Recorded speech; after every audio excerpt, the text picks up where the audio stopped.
আসসালামু আলাইকুম রহমতুল্লাহ। আমার প্রিয় নাঙ্গলকোট লালমাইবাসী, দেশে এবং প্রবাসে যে যেখানে অবস্থান করছেন, আপনাদের সকলকে জানাচ্ছি অন্তরের অন্তঃস্থল থেকে ঈদ উল আজহার শুভেচ্ছা। ঈদ মোবারক। তাকাব্বাল আল্লাহু মিন্না ওয়া মিনকুম। ত্যাগের মহিমায় উদ্ভাসিত হোক সবার জীবন। ঈদ সবার জীবনে বয়ে আনুক অনাবিল সুখ, শান্তি এবং সমৃদ্ধি। কোরবানির ঈদ ত্যাগের ঈদ।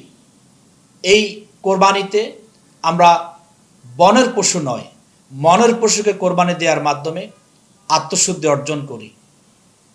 এই কোরবানির ঈদে কোরবানির পশুর বর্জ্য নিজের দায়িত্বে মাটিতে পুঁতে ফেলা কিংবা পরিষ্কার পরিচ্ছন্ন রাখার ব্যাপারে পদক্ষেপ গ্রহণ করি। আসুন সকলে মিলে ঈদকে উদযাপন করি, আনন্দ ভাগাভাগি করে নিই। আমি আমার প্রিয় নাঙ্গলকোট লালমাইবাসী সহ সর্বস্তরের দেশবাসীকে আবারও জানাই ঈদ উল আজহার শুভেচ্ছা। ঈদ মুবারক।